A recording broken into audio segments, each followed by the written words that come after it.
So we had talked about this before about how rappers and other entertainers get on, and then they want to affiliate themselves with gang banging. Right. We talked about the Chris Brown situation and a few other situations. Mm-hmm. So I had interviewed Boosie recently. I talked to True Life recently after he got out of prison for being involved in that murder.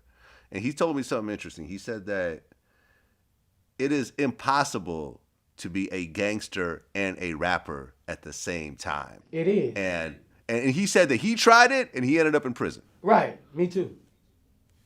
Aha. It is impossible. You Impossible. cannot do both. If you're a real gangster, now fake gangsters and rappers, they can do that. But when you a real gangster and a rapper, you can't do both, man. You going down, man. They're gonna find a way to take you down. When they know that you are a real G, bro. If these people know that you can't be both, man. So anybody talking about they still doing all this rapping gangster stuff and they lying. We rapping, man. We ain't doing nothing but rapping, man. You're already a gangster from your heart once you become a gangster. But after that, once you make it successful, man, you ain't selling all that dope, man. Come on, man. Man, we rap, man. We rap every Friday, Saturday, Sunday, Monday, Tuesday, Wednesday, man. That's how we make our money, man. Man, we ain't selling no keys and all. Come on, man. Let's keep it 100, man. Why do you think you have there's that appeal, though? It seems like, like, for example, just today we reported that dancehall, reggae legend Ninja Man just got convicted for murder. And this was someone who's loved worldwide. Yeah. Buju Banton went to jail for selling cocaine. Yeah. And he's got Grammys. Yeah. You know what I'm saying? Like, why do you think so many rappers, once they get to a certain point, they still want to keep connecting themselves to the gangster shit? Because most of them never did it at first. And it's a fab to them. Now I got the money. Now I can do what I always wanted to do when I was 13 and 14. You see, that be a lot of things. A lot of people be like, man, now it's a fab to them. It's late in the game. And plus, I'm making music now. They ain't gonna think I'm making no woo-to-woo. They feel comfortable. But most of it be a fab for people who never sold drugs before. A lot of people want to be drug dealers even when they were in Princeton. They wanted to be drug dealers. They always wanted to have that time to be a drug dealer. And some people get up there, and when people think they're not matching their lifestyle, they'll put it in their mind, maybe I need to match my lifestyle. I don't even know what a kilo costs, but let me get one. Were you trying to be a rapper and a gangster at the same time? At some point in your life? I've always been a gangster since I became affiliated.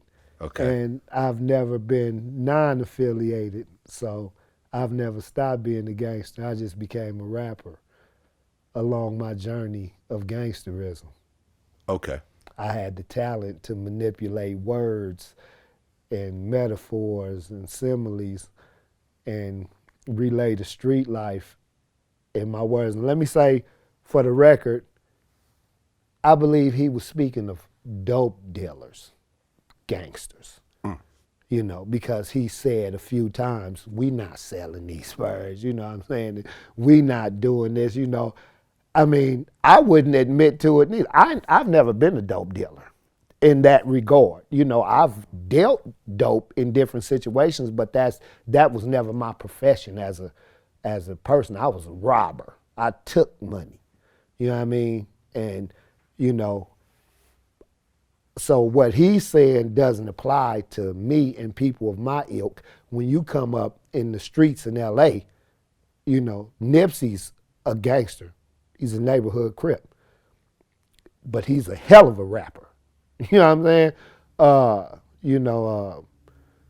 Other rappers out here are affiliated with different sets, OTs from the gang. You know what I'm saying? He's a hell of a rapper. You know what I mean? He don't stop being a gangster when he's on stage or off stage.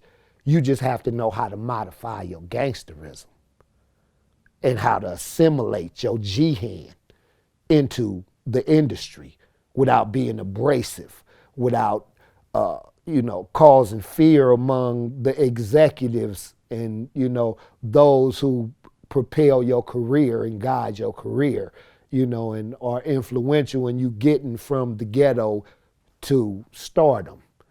So, I believe he was speaking specifically about these big, I got 100 keys and my Ferrari and, this, that, and the other. That side of gangsterism is mostly fabricated. I can agree with that because a lot of people, they probably ain't sold no more than the double up $100 pack. You know what I mean? And, when they get on wax though, they cooking in the kitchen and, all this. It don't take that, it don't take no kitchen work to get $100, $200 worth of dope. You know what I mean? So that's what I believe he was alluding to on that. But I'm a gangster and a rapper. But once you had an album out and everybody knew who you were, you couldn't keep doing the same shit you were doing before that.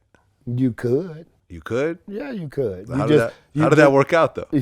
Well, it eventually led me back to prison for a 12-year sentence. Right, and that's my point. Right. But no, you can, and you actually have to, because like I said, once you come out of the vocal booth or once you come off the stage at the Palladium or whatever, and you go back to the hood, what, about these 8 people you done shot and this one person you done killed and these 5 people you done robbed, oh, you the rapper now, so you off limits? No. You still a gangster, and I'm still on your ass if I can get to you. So you need to be on my ass if you can get to me. So the G don't never stop when you talking about the G as a Crip or a Blood. I don't know the structure of the vice lords and the gangster disciples and the Latin kings and all, so I can't speak of how they do it. But out here in the city of No Pity, in the land of No Pity, I'm from the city of No Pity, but in the land, the whole land of No Pity, the home of gang banging, it never, no, once you're affiliated, it don't turn off. Somebody turn you off. So you can't say, I'm not a Crip anymore? Nah. Really? No. Doesn't work that way? No. So you could move away, get out of your hood, move to a whole different state. Well, you won't be cripping then. You know what I'm saying? You'll still be a Crip, but you won't be out there cripping. If I'm living next to, producers and directors and, all this, the upper scale people of society, I'm not finna bring my homeboys over here and we tripping and bullshitting in the neighborhood, fucking up the property value, get kicked out, get my shit hot. I'm not gonna do that. But whenever I leave from these safe confines and go back to where my roots is at, all that, I'm going to be acknowledged as who I am. So I have to be ready to stand by that and defend that, as me and you were talking off camera about standing by your words and being who you are. You know what I'm saying? Regardless if it come out your mouth, hey, that's what I meant to say.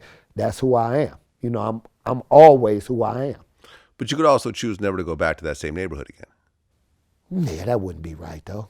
Because that neighborhood is the one who helped propel you to become who you are. Because if you didn't have the support of that neighborhood, then you probably wouldn't have got to where you are. Because that neighborhood is what validates you and what confirms you being who you present to the public as. So you clip that off your past and and don't reach back. You got to reach back some kind of way.